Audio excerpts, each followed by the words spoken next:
Ngai ni mwega indisio de Ngai ni mwega muyai ni musio Mapinda onde muyai ni musio Nyasai ber Sechete Nyasai ber Kedumani kite inyaka chine. Yes, karibuni ndani ya Queen Studios, my control out. Ni mimi wako Chaka Black, so chako kwenye midundo ya imani. Ikiwa leo ni siku ya Jumamosi, tutakuwa tunamsha pale vipindi baada ya vipindi kila Jumamosi. Tutaweza kuzungumzia mambo ambayo yanadhuru, mambo ambayo yanaendelea na si katika ulimwengu wa kisiasa hapana. Queen Studios is a dedicated Catholic media.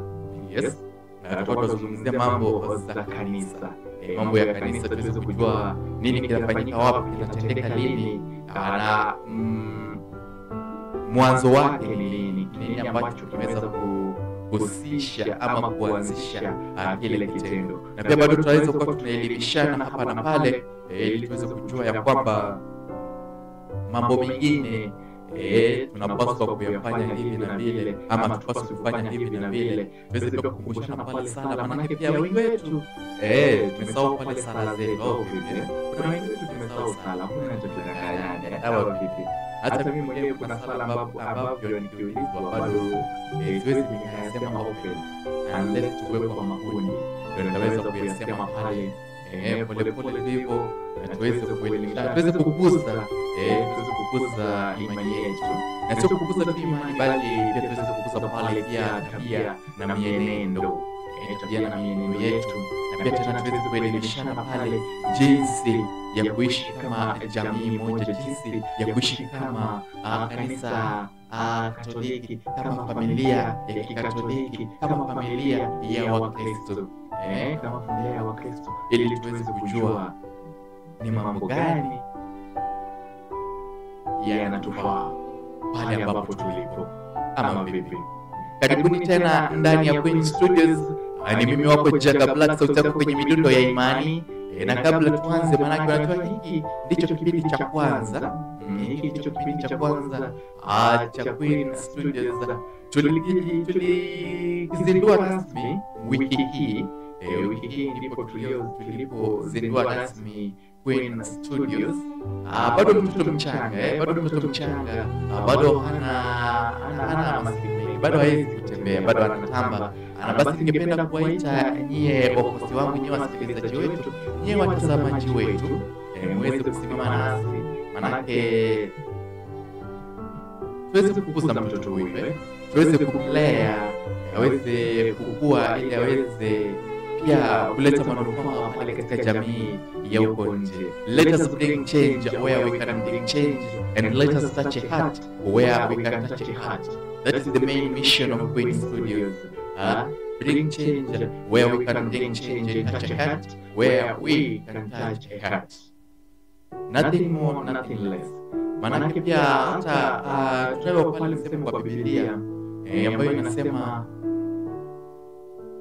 mtenda dhambi mmoja akienda pale mbele ya Mungu na akiri dhambi yake kwa unyenyekevu na ukweli wa moyo wake, basi Mola Mwenyezi Mungu anaweza kufurahi na anaweza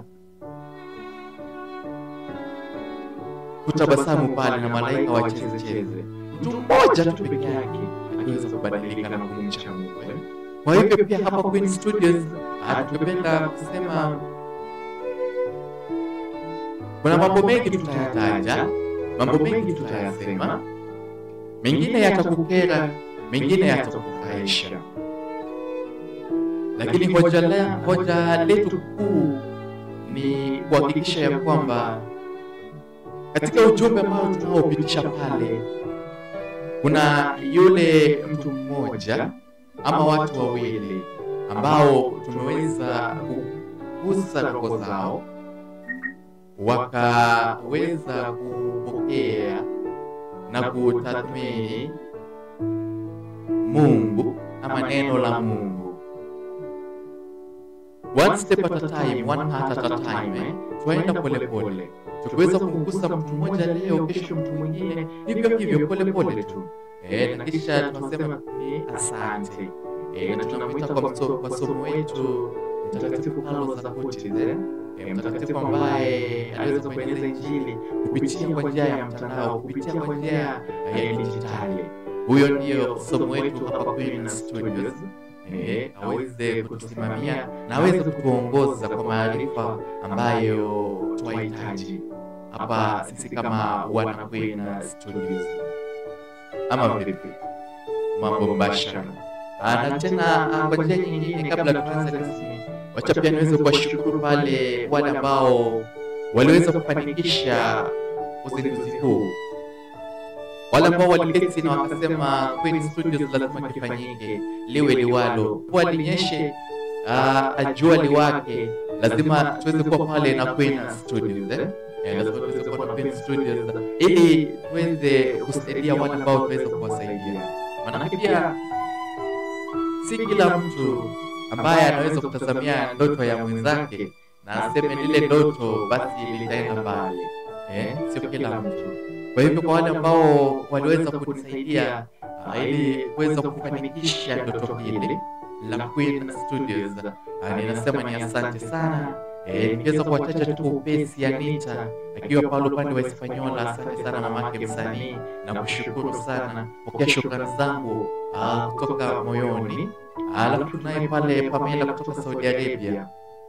Asante sana Pamela, uweze kupokea pale shukrani zangu kwa kuweza kufanikisha tendo hili na kuweza kuona kwamba Queen Studios limeweza kulelewa ama limeweza kuzaliwa na kuzinduliwa upya.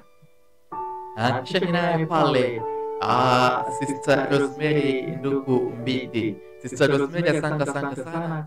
Ukiwa pale pia upande wa Hispaniola, asante sana na kushukuru sana. Kisha ninaye pale Felicitas akiwa upande wa Saudi Arabia. Asante sana. Mungu aweze kukujalia mengi. Asante sana. Kisha ninaye pale, turudi upande wetu wa Kenya. Tunaye pale Sister Monica. Sister Monica, asante sana. Kisha tunaye pale Shamba wa Shamba, asante sana. Pia mwana mmoja mtakuwa mnamuona hapa. Mwana mmoja atakuwa anapitia ila hizi kuwasalimia hapa ndani ya Queen Studios. Kisha tunaye pale anaitwa Caroline Mwikali akiwa pale upande wa St. Andrea Baseta Dandora. Asante sana Karo. Asante sana kwa kuweza kutufanikisha hapa. Na kisha nisisahau familia kubwa, familia yenye heshima, JNM family. Asanteni sana kwa kusimama nami. Asanteni sana. Kisha tunaye pale RBC family. Asanteni sana. Lilian Edwin family, asanteni sana. Edwin Uhuru Mumanyi, asanteni sana. Mungu aweze kubariki. Everyone Sankia TRM family, asanteni sana. Mola aweze kuwabariki na aweze kuwabariki. Kisha tunaye pale the St. Gabriel's alumni. Asanteni sana. Najua kuna wale ambao wanatazama sasa hivi. Na SG, bwana SG Agola, asante sana. Kisha wale makasisi mapadri ambao wameweza kusimama nami pale kwa bendi Dapus Media, asante sana. Kwa polo, asante sana. Tunaye pale, naweza kushukuru kwa njia hiyo. Na kila mtu ambaye sijaweza kumtaja, manake pia mpo wengi. Sasa nikakumbuka jina la kila mtu, lakini ni asanteni sana, niweze kushukuru kabisa. Pokeeni shukrani zangu, shukrani kwa moyo wa dhati. Ninawatolea shukrani zangu sana, na haswa pia kwa Mola wetu ambaye aliweza kugusa mioyo yenu, akawaambia kwamba hapa kuna kitu ambacho kitakuja kutendeka kizuri. Kwa hivyo simameni na huyu kijana. Asante sana pia kwa Mola wetu. Haya, kwa sasa basi tuweze kuanzisha pale rasmi kipindi cha kwanza cha Queen Studios. Na leo tutakuwa tunazungumzia msongo wa mawazo, depression, trauma. Na nikizungumzia hali hii nina target nani? Hii na target sana vijana wetu, the youth. Vijana wetu tunao wale ambao waliweza kulelewa katika familia zenye vita, familia zenye hasara ama hasira, familia zile ambazo upendo ulikuwa unaonyeshwa kwa vita. Maana mama amepigana na nani, maana baba amepigana na mama, maana sijui sahani ndio ile imerushwa imeenda wapi, maana nini. Na waliyashuhudia haya wakiwa wachanga, na picha lile limekuwa pale katika akili yao, limekuwa pale katika akili yao. Na sasa ndio unapata tunao vijana ambao unapata slogan inasema pale wanaogopa familia, wanaogopa familia. Kuna vitu ambavyo wanaogopa, na kati ya vile vitu tunao pale mimba na tunao pale familia. Kwa nini? Kwa sababu 3% linaonyesha kwamba vijana hawa wameweza kulelewa katika familia ambavyo vita kilikuwa ibada cha kila siku. Vita kilikuwa ibada cha kila siku. Na kwa hivyo tuweze kusimama nao, tuweze kuwaelimisha na tuweze kuzindua njia ambavyo wataweza kutatua ama kuishi na mambo kama haya.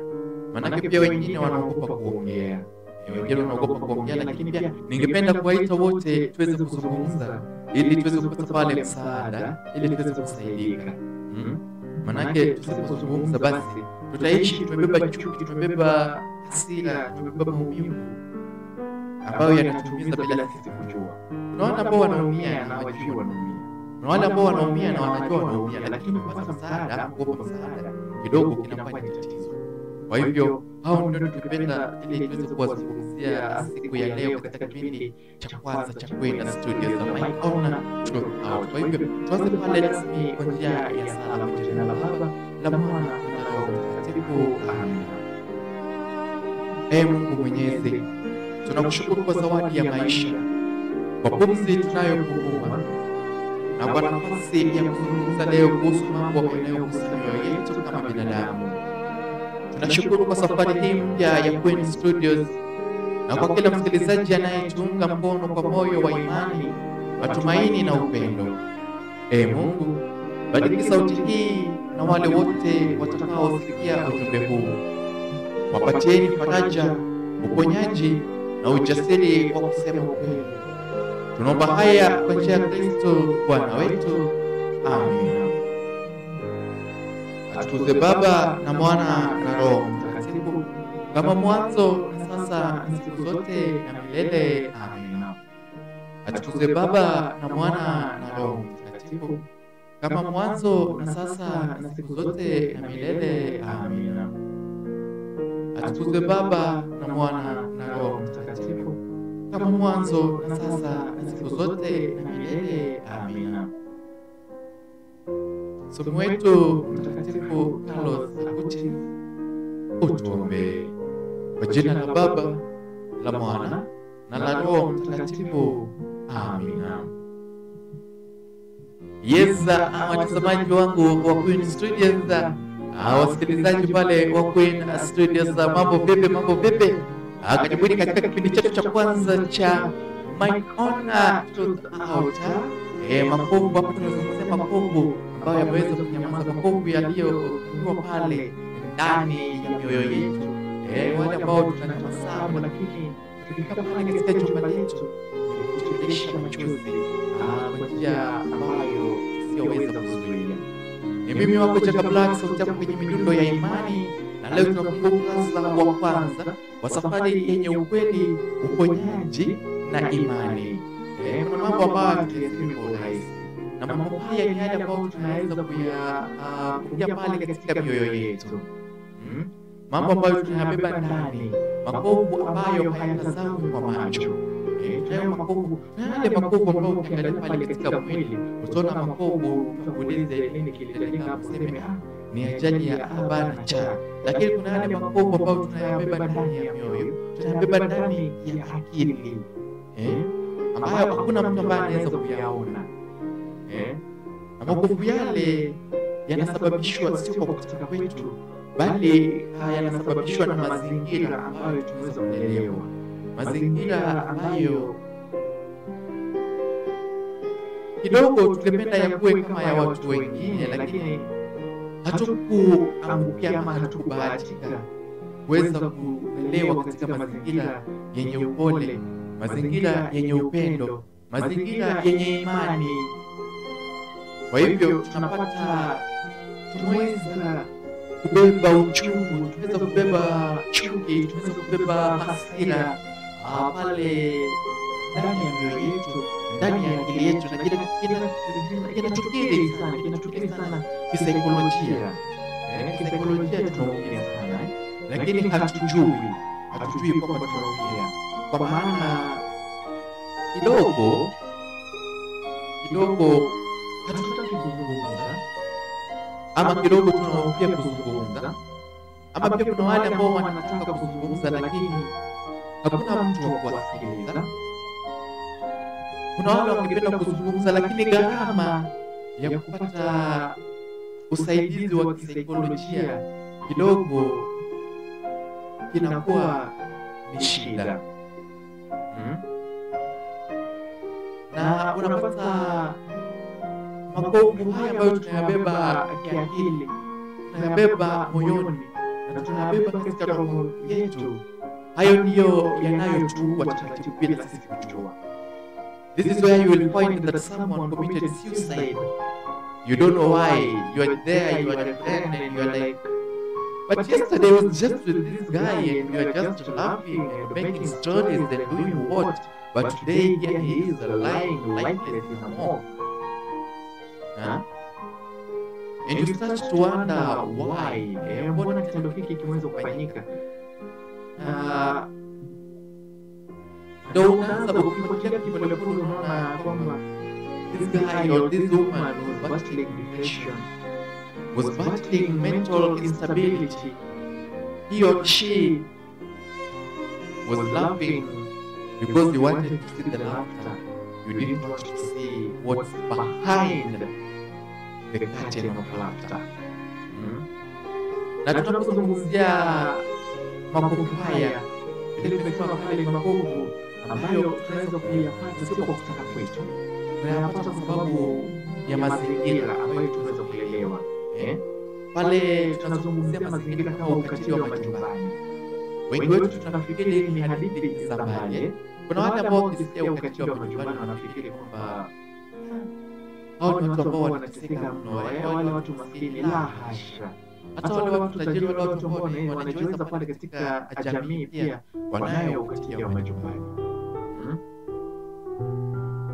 Na ukweli ni kwamba ukatili huu unaacha watoto ambao wanashuhudia mambo haya na makovu ya ndani, makovu ambayo hayawezi kupimwa na vipimo vya hospitali. Na kuna watoto wanakaa kimya wakitabasamu mbele ya watu, lakini moyoni mwao kuna kilio kisichosikika. Kuna kilio kisichosikika. Angalau tunaambiwa pale katika Zaburi sura ya 34 mstari wa 18 ya kwamba Bwana yu karibu na waliovunjika moyo, naye huokoa waliopondeka roho. Bwana yu karibu na waliovunjika moyo, naye huokoa waliopondeka roho. Bwana yu karibu nao, Bwana yu karibu nasi, ndiyo sikatai. Lakini tena bado ningependa kuuliza, ni wangapi ambao wanaona hao watoto ambao waliovunjika moyo kabla Bwana hajawaponya, kabla Bwana hajakuja pale karibu nao? Wewe kama mzazi, wewe kama mlezi, wewe kama mwalimu, wewe kama mtawa, wewe kama buda, wewe kama kasisi, wewe kama askofu, umeweza kutazama wangapi na ukasema fulani na fulani anatabasamu akiwa nami, lakini pale katika moyo yake kuna tatizo linalomsumbua, kuna jambo linalomkera, na ningependa niweze kusaidia kuyatatua kama kuitoa moyoni mwake.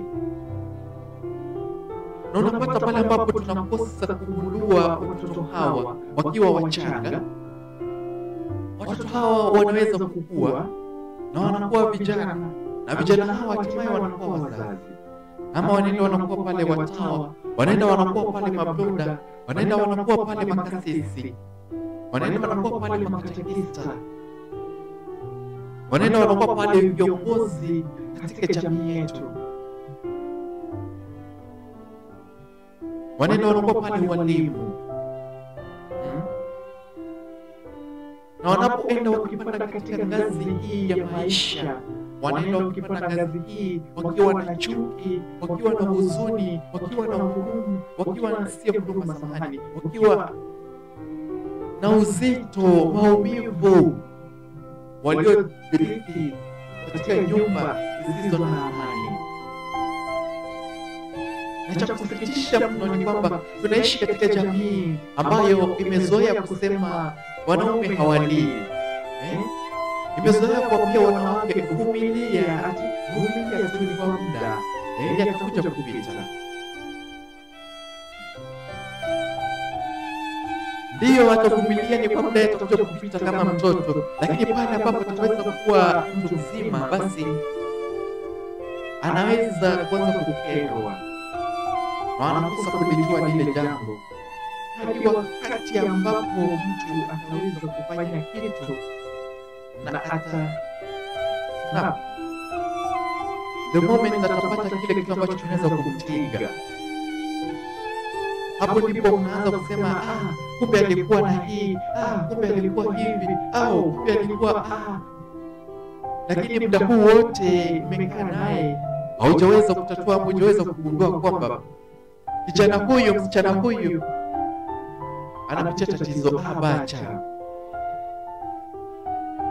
Na haya maneno ya kusema wanaume hawalii, ya kusema wanawake wavumilie, haya maneno yameua roho nyingi kimya kimya.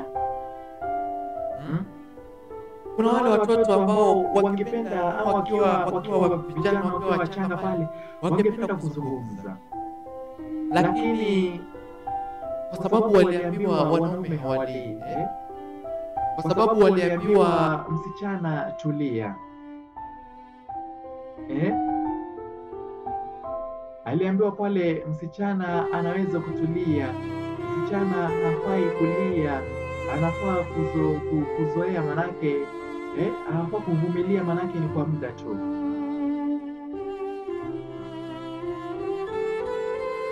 Unapata sasa anakimya, anajinyamazia, lakini kindani ndani anaumia vibaya sana. Anakimya pale, anajinyamazia, lakini kule moyoni mwake yale mambo ambayo anayasema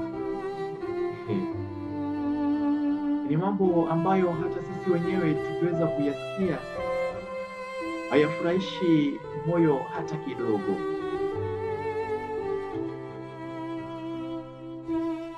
Wengi tumepitia maumivu, wengine wasioweza kuelewa. Na pia tunao wale ambao wanasema utaenda kuzungumza naye akwambie everybody has a story. Everybody has a trauma. Pick up your shit and move on. Pick up your life and move on. Lakini unapata wengi wetu tunaweza kusahau kwamba binadamu ni tofauti. Jinsi ambavyo nitaprocess kile ambacho niliweza kuyaona, kile ukatili niliweza kuona pale katika familia, ni tofauti na vile ambavyo yule ataweza kuprocess. That guy or that lady will get over it na aseme ni sawa, lakini mimi niko hapa, lakini bado yani kila wakati nikilala naona ule taswira pale. Kwa hivyo pia tuwe watu wa kusikiliza, tusiwe watu wa kufakia tu. Mtu anataka kuzungumza nawe, una msukuma huko, Ukimtuma vile ndivyo unapata mtu anaenda commit suicide, amejiua, amejitoa uhai. Mwingine ametoroka nyumbani. Mwingine ameamua kujifungia. Unaanza kushangaa, ai wewe ulikuwa mtu mwenye furaha, mtu mwenye kuzungumza sana. Nini kimeweza kutendeka? Mbona siku hizi hauzungumzi kama hapo awali? Unaanza kujiuliza mambo mengi. Unasahau ya kwamba mtu huyu aliweza kuja pale kwako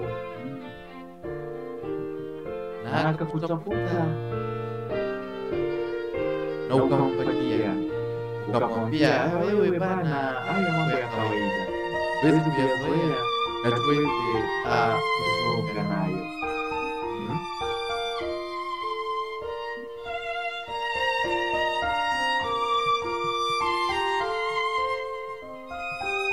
Kwa hivyo tuweze kujua na tuweze kuelewa tunadili na watu wa aina gani, na pia tuweze kusema ukweli.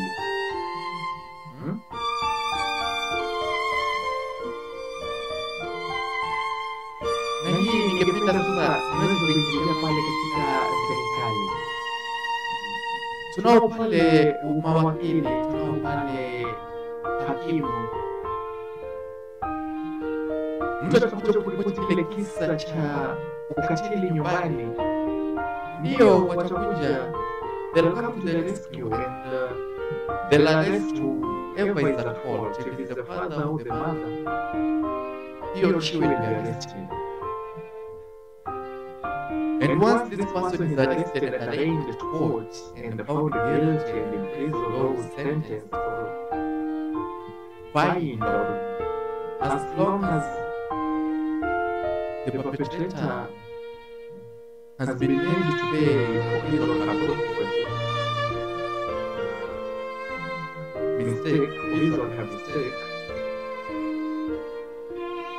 the journey ends there. Unapata kesi imeishia pale. Pale ambapo yeye ataweza kupewa hukumu lake, hapo ndio kesi inaishia. Na ningependa niulize, ushamfunga yule ambaye aliweza kutokea?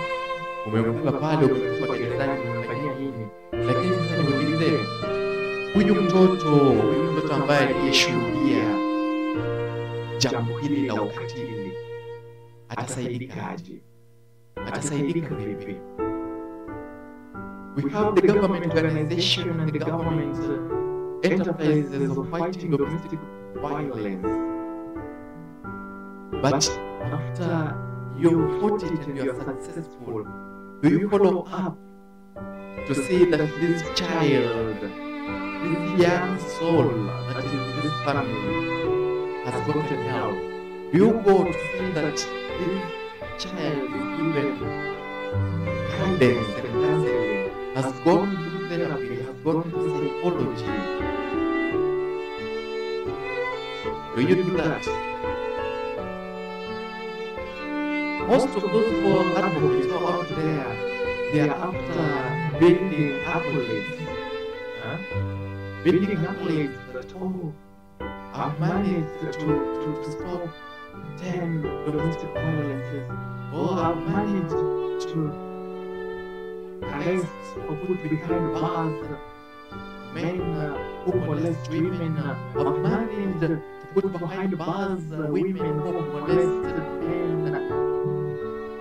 But do you care about the children that face this kind of an act? Because it's not an easy. It's not easy for these children.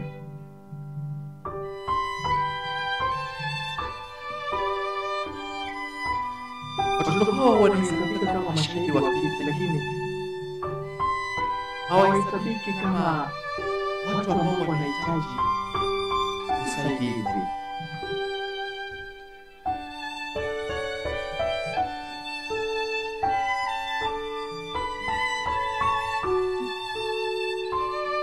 And this is where we want to call on the government not just the government, but also the church. The church, let's be honest. Okay? Kuna makasisi, kuna watawa, kuna the brothers, sisters, and everybody in the church that are qualified psychiatrists. They are qualified psychiatrists.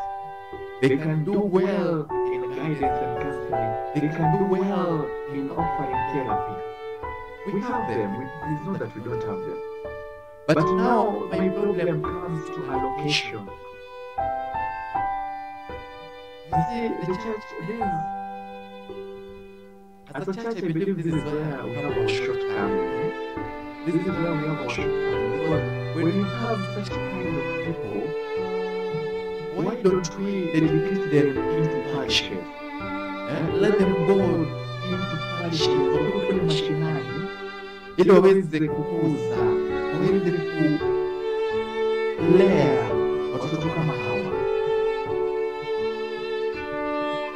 You find a priest of the so-and-so doctor, in so-and-so, a hold of PhD, a hold of master.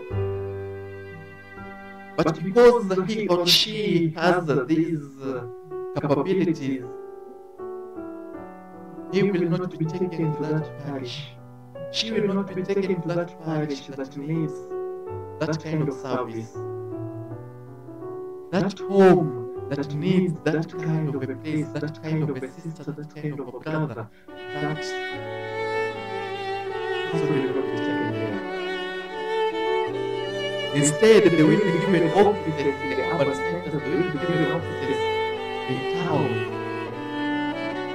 Oh, you are the head of ADC, you are the head of I don't know what. Forgetting that these people who you are forgetting down here, who need this kind of a person that you're putting in that office, these people who need that kind of a service, are the same people who you are coming to preach to come and join the seminaries, to come and join the convents, so that you can have more laborers on our Lord's farm. So why don't we take these sisters and brothers who have these qualifications, put them in the parishes where they can mentor, they can give psychology, they can do guidance and counseling of these young people who undergo domestic violence at a very tender age. Why don't you put them there? Consider them as an investment. You know, even if they don't turn out to be sisters, they don't turn out to be brothers, they don't turn out to be this, but they can turn out to be people helpful to the community, people who can change the community for a better day. We can end up having people who can give testimonies one day that if it was not for the church then, I wouldn't have been where I am today. If it was not for the church, then I wouldn't be standing before you today. And those kind of testimonies help build our church. Because unapata neglect this kind of people. Naacha watoto hao wanakuwa. Wakishakuwa wanajiunga kule na maseminaristi, wanajiunga kule na convent. Baadaye wakishahitimu kile kiwango cha kuwa padre, wakishahitimu kile kiwango cha kuwa mtawa, wakishahitimu kile kiwango cha kuwa bruda, ndipo sasa unaweza kuona mambo ambayo hatupasi kuona katika kanisa. Tunaona mambo ambayo hayapaishi moyo katika kanisa. Kama mwezi uliopita tulikuwa na mtu ambaye aliweza kumzaba mwenzake kofi. Vizuri sana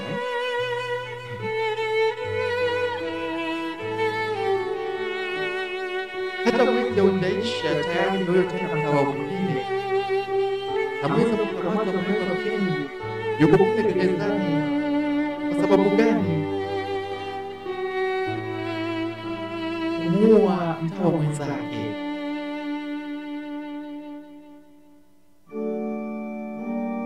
For me, I would like to say that every man and every woman is prone to mistakes and is prone to sin. But again, I like to say that our background has a lot to say about us. Our background has the magnitude to define us. This is a sweet sister who slapped her fellow, who beat her fellow mercilessly. I'm very much sure if you follow the background from childhood, there is something. This sister who is now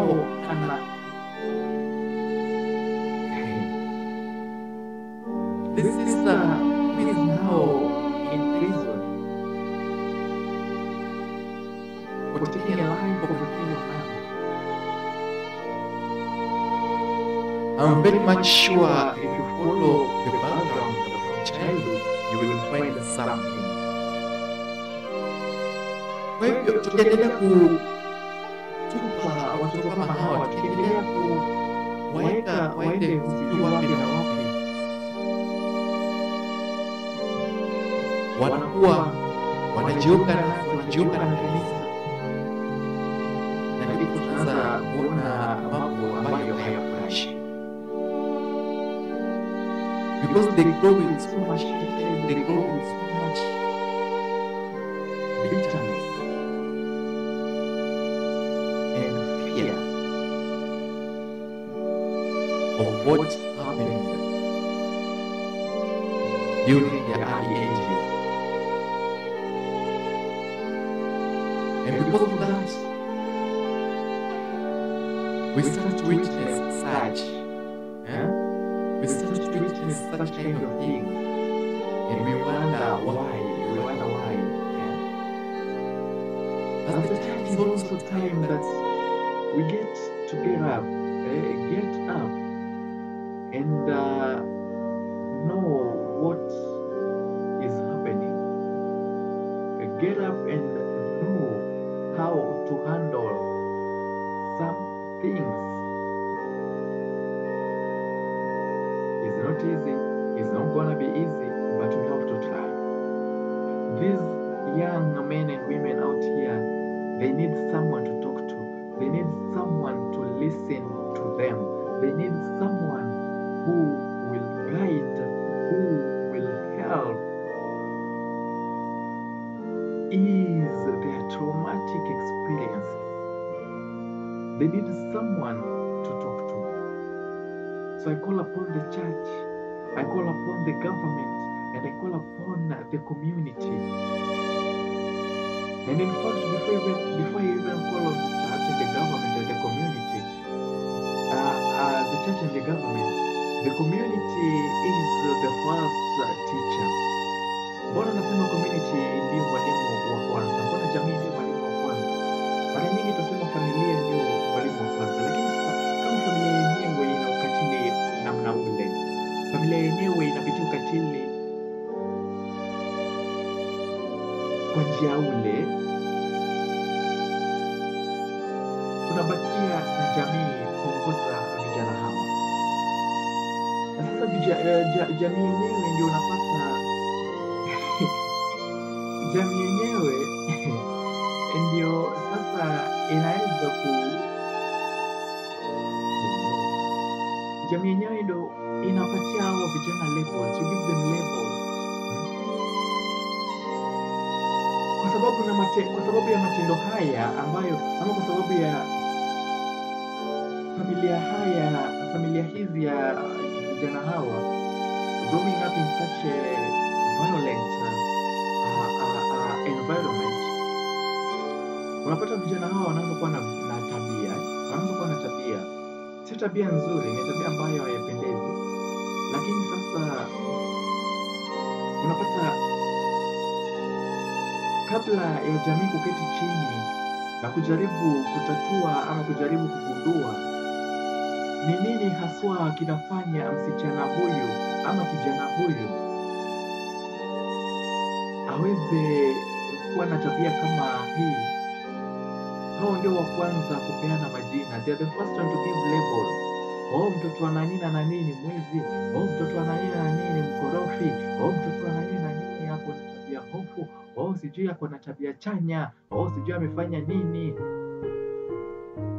Why don't we as a community sit down and try to figure out why do they behave how they behave?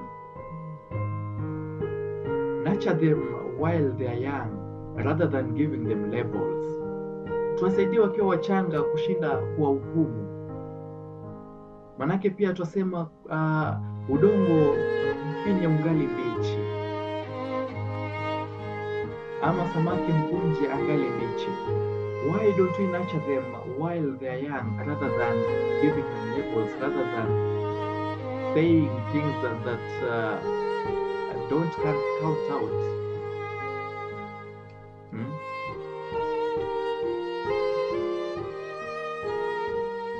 Let's not rush into giving labels.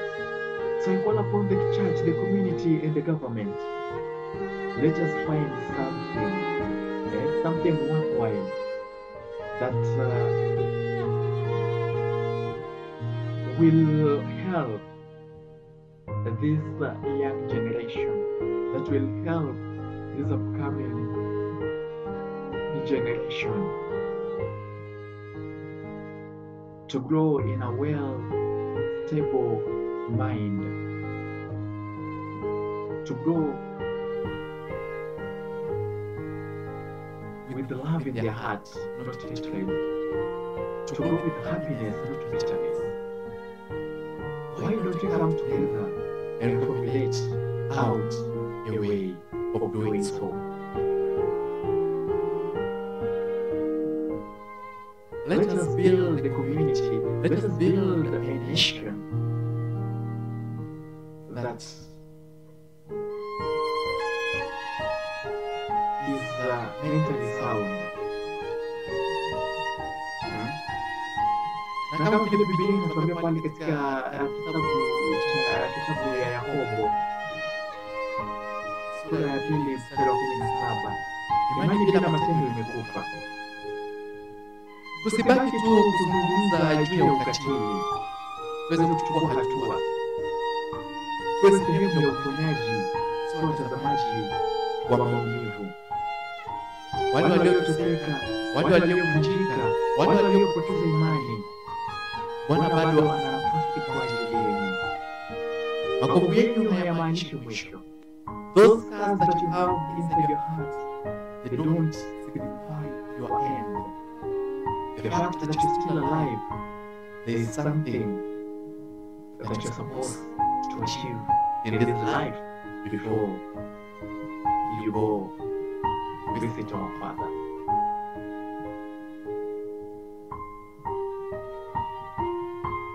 Kwa kila kijana, kwa kila mwanaume au mwanamke aliyepitia ukatili, usiogope kusema ukweli wako. Kuna nguvu katika kusema, kuna uponyaji katika kuzungumza. Usinyamaze. Kama hakuna anayeweza kukusikiza, basi Bwana anakusikiza. Na kupitia sauti yetu sote, tunaweza kuanza kuponya taifa lililovunjika. Those that go through these traumatic experiences, those that go through depression, let us not be afraid to talk. Let us talk. Talk, my friend, talk. Keeping quiet is good, but it has its consequences. I kept quiet, and I know what I faced. Yeah. So keeping quiet has its consequences. Let us talk. Tuzungumze. Na kwa wale ambao pia umekuja ama mtu amekuja tusikilize. Let's give a listening ear. Hata kama huwezi kulitatua, basi waweza kushauri. Unaweza kumwambia, mimi kwa sasa jambo lako sijui nilitatue kwa njia gani, lakini naweza peleka kwa mtu ambaye anaweza kukusaidia. You see, kwa njia hiyo umeweza kumsaidia, umeweza kumpeleka kwa mtu ambaye amempa usaidizi. So when we are approached, let us talk. Let us not keep. Let us listen. I mean, so let us listen. Let us not be judgmental. Let us not be quick to judge. Let us not be quick to gossip.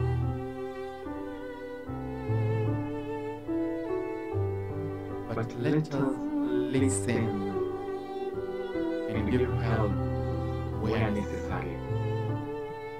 Those going through such experiences, tuzungumze. Wale ambao wamechaguliwa kuwa wasikilizaji, tusikilize na tutoe msaada kwa uwezo wetu. Tuzungumze na kwa kusikiliza tuweze kusikiliza. Okay?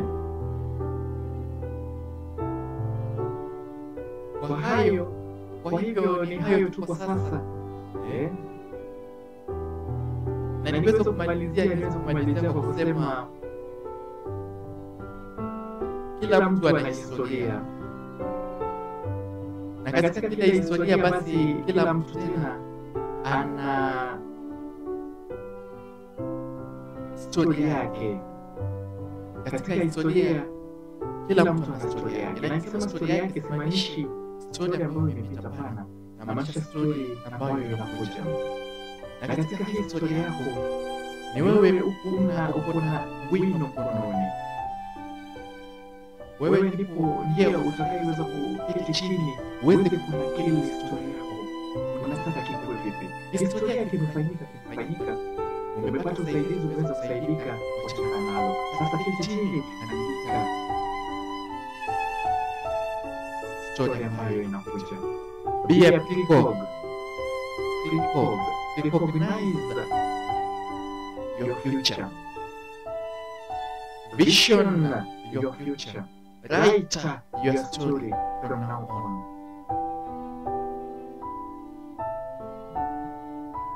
And let us all be faithful to our faith. Let us all pray for those who are going through temptations. Let us all pray for our church. Let us all have faith in our church. Maujaji wa matumaini pamoja katika sala. Maujaji wa matumaini. Hapa ni Queen Studios, Michael Truth Out, na ni mimi wako Jakabla, sauti yako kwenye midundo ya imani. Basi tuweze kumaliza pale kwa njia ya sala. Kwa jina la Baba na la Mwana na la Roho Mtakatifu. Amina. Ee Mungu wa rehema, tunakushukuru kwa ujumbe huu. Tunakuomba ulete uponyaji kwa wale wote walioumizwa na ukatili. Ulete amani kwa familia zenye majeraha na nguvu kwa wale wanaohangaika kimya. Tujalie hekima, huruma na ujasiri wa kuwa sauti ya wale wasioweza kuzungumza. Tunaomba haya kwa njia ya Kristo Bwana wetu. Amina. Atukuzwe Baba na Mwana na Roho Mtakatifu, kama mwanzo na sasa na siku zote na milele. Amina. Mtakatifu Carlos Abuches, utuombee. Kwa jina la Baba na la Mwana na la Roho Mtakatifu.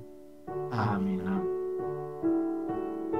Wale wote ambao mnanitazama, asanteni sana kwa kuweza kutazama. Kwa wale wote ambao mnasikiliza, asanteni sana kwa kuweza kusikiliza. Tuweze kuendelea kutembea pamoja, tuweze kulea kituo chetu Queen Studios ili aweze kuleta manufaa katika jamii, ili aweze kugusa mioyo katika jamii.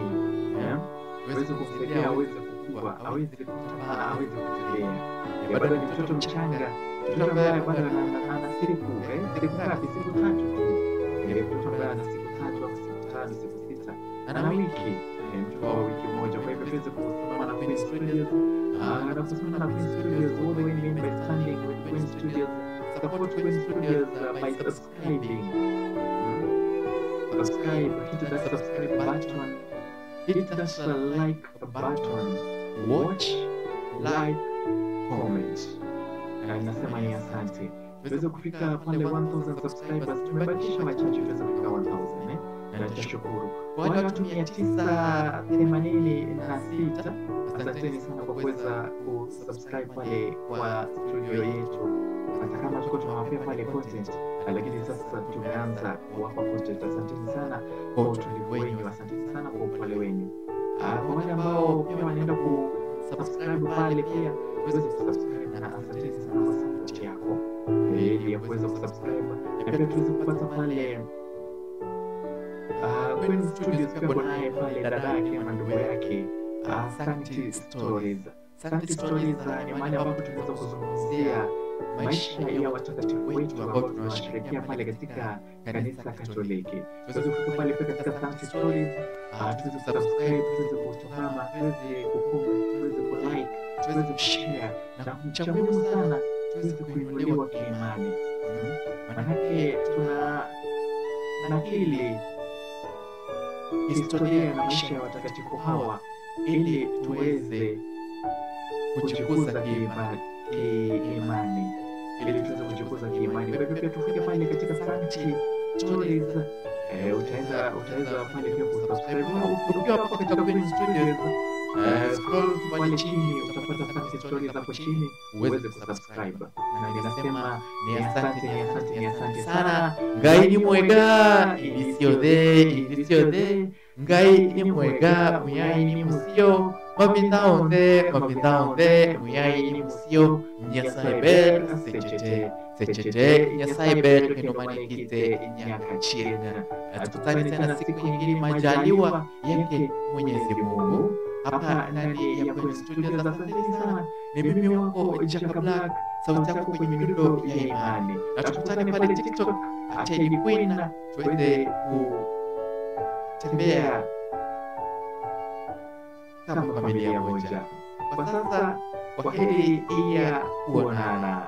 Bye bye bye. Bye bye bye bye.